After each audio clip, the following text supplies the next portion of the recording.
Bonjour, alors j'aimerais vous faire part de mon ressenti par rapport à un débat que j'ai eu hier, qui a duré d'ailleurs plusieurs heures, où j'étais invité. Dans ce débat, il y avait deux thèmes. Voilà, j'avais proposé de répondre à des contradictions apparentes concernant un certain épisode sur Judas, notamment sa mort et l'achat d'un champ. Mais concernant cela, finalement, je ferai une vidéo où vous allez comprendre pourquoi. Une vidéo détaillée. Parce que je n'ai pas pu détailler, je n'ai pas pu vraiment aller jusqu'au bout. Et il y a eu d'autres points que je vais mettre en évidence. Le deuxième thème était la divinité de Jésus. Et donc là encore, à la suite de ce débat, je suis encouragé finalement à faire des vidéos précises et détaillées. Et là, j'ai découvert, ou plutôt j'ai pris conscience d'une manière de débattre qui, moi, m'apparaît vraiment étrange. Euh, c'est en fait, vous faites un travail, vous faites une préparation, que je n'ai d'ailleurs pas pu suivre parce que finalement, j'ai voulu laisser le champ libre un peu. Bon, c'était mon premier débat, j'allais dire, en direct. Donc c'était une première et j'ai voulu laisser libre, voir un peu comment ça partait. Finalement, je me suis rendu compte que ça partait dans tous les sens.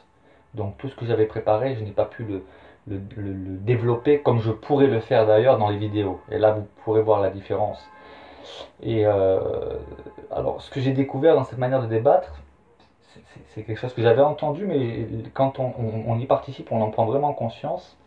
C'est en argument qu'on vous apporte, c'est finalement un refus catégorique de ce que vous dites. Du style, ce que tu dis n'est pas un argument. Voilà. Ou ce que tu dis ne prouve rien. Mais ça, ce n'est pas un argument en soi. Il faut dire pourquoi ça ne prouve rien. Et alors après, ça mitraille. Et là, j'ai pu découvrir qu'il y avait un système de mitraillette de versets bibliques cités hors de leur contexte, mais alors à une vitesse hallucinante. Et là, je dis stop. Je dis, on ne peut pas procéder comme ça. Chaque verset qui a été cité euh, suffirait à faire une vidéo d'exégèse et d'herméneutique. Hein. Voilà. Mais non, là j'ai été, j'allais dire oui, pris de court parce que voilà, c'est pas à ça que je m'attendais. Euh, enfin, c'est pas comme ça que moi je travaille. Vous pourrez regarder d'ailleurs, mais si vous n'êtes pas encore abonné, vous pourrez vous abonner à ma vidéo sur YouTube ou sur ma page Facebook. Mais ça, je donnerai des informations plus tard. Mais voilà, c'est pas du tout comme ça que je travaille.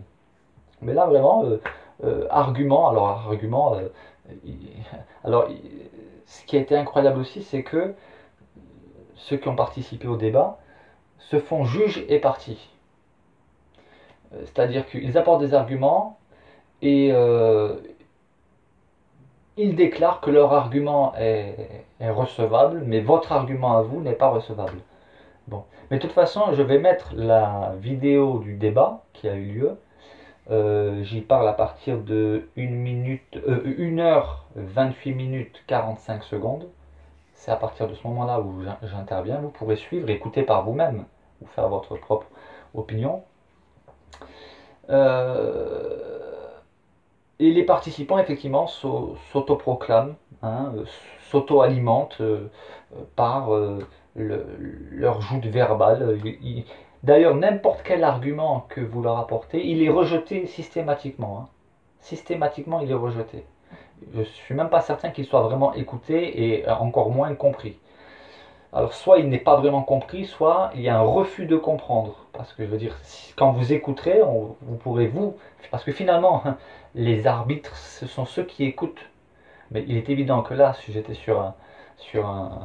une room, on appelle ça une room sur Paltalk, où on était peut-être 3 chrétiens, enfin de mémoire, hein, et toutes les autres personnes étaient des personnes musulmanes, donc je ne m'attendais pas à faire l'unanimité. Mais c'est pour ça que je préfère mettre les vidéos sur YouTube et des vidéos que je vais faire qui seront où je vais faire un travail détaillé et précis, et là vous pourrez en juger de la qualité ou non du travail et vous pourrez marquer en commentaire, d'accord? Sachant que moi-même je réécoute ce que je diffuse et puis je fais mon autocritique aussi. Donc, où il y a beaucoup de joutes oratoires, alors moi je m'en suis passé. Pour moi, on peut discuter sans rentrer dans des joutes oratoires et attaquer la personne. Voilà, le mitraillage de versets, ce n'est pas non plus comme ça que je fonctionne. C'est un, je le dis clairement, c'est un irrespect de la parole de Dieu. Sortir des versets comme ça, mitrailler les uns après les autres, sortis de leur contexte, alors qu'il faudrait tout de suite dire stop, stop, stop. Il faudrait reprendre le verset que la personne a cité, le lire dans son contexte et faire une exégèse et une herméneutique. L'exégèse, c'est dépioter, hein, c'est mettre tout sur la table, et l'herméneutique, c'est interpréter, mettre tout dans l'ordre. D'accord. J'ai eu aussi droit à des affirmations gratuites. Voilà, tu es dans l'erreur, hein, mais eux, ils ont bien compris. Eux, ils sont pas dans l'erreur, et vous, vous êtes dans l'erreur, peu importe ce que vous dites, hein, d'ailleurs. Hein. Que votre argument soit pertinent ou non, de toute manière, même un argument pertinent ne l'est pas pour eux. Voilà. Euh, alors, j'ai pris des notes parce que c'est comme ça que je fonctionne. J'aime bien prendre des notes pour avoir un suivi. Et à un moment donné, j'ai même eu l'impression d'être dans un jeu télévisé, puisqu'une question a été posée. Si vous avez compris ce que William Conuti a dit, tapez 1. Si vous n'avez pas compris, tapez 2. Alors, bien évidemment, euh, ceux qui auraient dit j'ai compris, ben, ça ne peut pas aller. Parce que s'ils disent qu'ils ont compris, qu'ils sont d'accord, ça peut poser problème sur ce genre de salon. Mais bon, bref, je relève. C'est pas du tout non plus comme ça que je fonctionne. J'ai eu droit aussi à des déclarations gratuites qui étaient hors sujet, hein, où on m'a reproché à moi d'être hors sujet, notamment sur certaines introductions qui étaient importantes, mais là encore, vous pourrez vous en rendre compte par vous-même en écoutant la vidéo que je mettrai en lien dans les commentaires Facebook, dans un commentaire Facebook et aussi sur YouTube. Plus d'une fois, j'ai répondu clairement, mais l'argument a été rejeté d'office, hein, et même certains de mes arguments ont carrément été ignorés. Donc c'est pour ça que vraiment ça me conforte dans l'idée de faire des vidéos où finalement je ne suis pas coupé. Hein. Après, j'accepte toute réfutation, hein, par vidéo.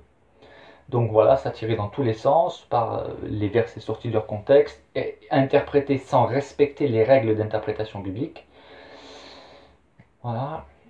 Alors on m'a aussi dit, ouais, faut être synthétique, mais on ne peut pas être synthétique en apologétique. On peut être synthétique quand on parle de recettes de cuisine ou de résumé sur un match de football, mais en apologétique, surtout sur des thèmes aussi sérieux que la foi, non. Enfin, moi en tout cas, c'est pas comme ça que je fonctionne. Pour moi, ce n'est pas un travail sérieux. Beaucoup d'arguments consistaient à dire, voilà, ton argument n'est pas un argument. Hein. Ça, voilà, c'est une méthode comment on peut dire, de réfutation qui, moi, me surprend. Alors, ton argument n'est pas un argument, mais pourquoi? Et après, alors il y en a qui ajoutaient, oui, parce que, et alors c'est là que ça mitraille à coups de versets bibliques. Cela donc fait plus penser à un jeu. Hein, ça m'a donné l'impression que certains, pour eux, c'était un jeu. Hein, et encore, je n'ai pas lu tous les premiers commentaires pendant que je lisais, quoi, hein, parce qu'après, vers la fin, j'ai pu lire quelques commentaires. Alors, ce genre de joute oratoire, etc., oui, c'est bien pour des débats sportifs ou politiques, mais vraiment, vraiment, j'insiste là-dessus, pas du tout pour la foi. Il y a eu quelques petits moments sympas où il y avait des questions qui étaient posées par les uns ou par les autres. Voilà, oui, il y a eu quelques moments sympas. Beaucoup de moments stressants parce que quand vous vous trouvez face à un mur et que systématiquement tout ce que vous dites est rejeté, simplement, vous écouterez de toute façon. Écoutez la vidéo, je vais la mettre en lien. Vous pourrez vous faire votre opinion, vous comprendrez de quoi je parle. Donc, voilà, je tiens à dire que cela m'a conforté, et je me répète peut-être, mais voilà, je tiens à insister là-dessus, à me conforter à continuer ma série de vidéos, et j'accepte toute réfutation par l'intermédiaire de vidéos, voilà. Mais tout ce qui est direct, pour moi, ça ne correspond pas à mon mode de fonctionnement, voilà. Ça fait penser à du paintball, voilà, on se tire dessus, et pour moi, c'est pas un travail sérieux. Il y en a certains qui aiment ça, qui aiment les joutes oratoires. Ils aiment, pour eux, l'enjeu, c'est de gagner un débat. Voilà. Bon, pour moi, l'enjeu, c'est pas du tout de gagner un débat, c'est d'exposer des arguments, d'exposer des faits, d'exposer des développements et d'attendre des développements, comment dire, qui sont bien préparés, et pas juste envoyer des versets bibliques comme ça, un peu à tire-larigot. Donc, ah oui, il y a aussi des moments où on vous vise personnellement. Donc moi, je ne vise pas personnellement. Alors, c'est un choix. Dans mes vidéos, d'ailleurs, je ne viserai personne. Je ne citerai pas de nom. Il ne me semble pas l'avoir fait jusqu'à présent, donc je ne citerai pas de nom. Même si certains se reconnaîtront, etc. Je ne cite pas de nom. Pourquoi? Parce que ce n'est pas les personnes que je vise, mais leurs déclarations et leurs arguments. Sachant qu'il y a une collégialité, ça veut dire que certains arguments qui sont apportés par les uns sont aussi apportés par d'autres, mais peu importe, même s'il y en a un seul qui apporte un argument, moi c'est les arguments qui m'intéressent, hein, la réfutation de certains arguments. S'ils n'ont pas besoin d'être réfutés, je ne les réfuterai pas, mais voilà, les arguments et les déclarations, c'est cela qui m'intéresse. Donc voilà. Mais il y en a qui n'hésitent pas à faire du ad personam, comme on dit, c'est-à-dire ils vous visent la personne. Voilà. Alors maintenant, je vous invite sur la page Facebook. J'ai créé une page Facebook qui s'appelle Apologétique de la foi chrétienne. Voilà, si ça vous intéresse, bien évidemment. D'ailleurs, si vous avez regardé la vidéo jusqu'à maintenant, c'est que peut-être ça vous intéresse.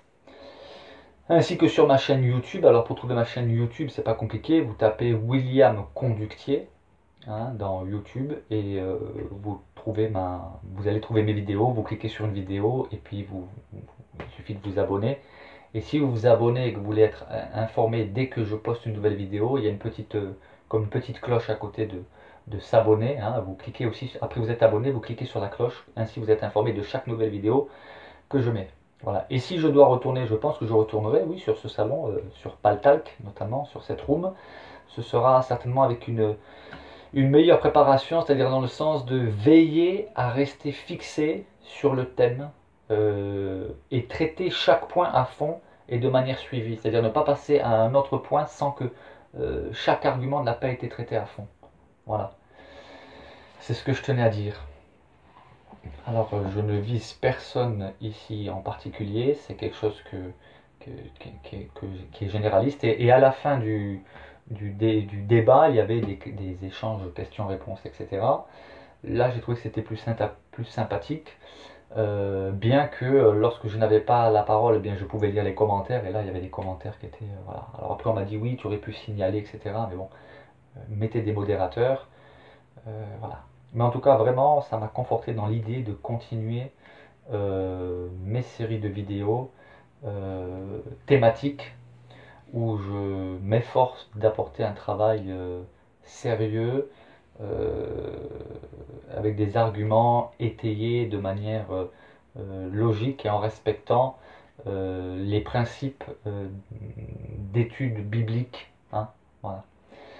Voilà, c'était un petit retour et puis je m'occupais ensuite de faire d'autres vidéos pour traiter de ce que j'avais préparé finalement hier mais que je n'ai pas pu développer comme je l'avais souhaité. Voilà, à bientôt.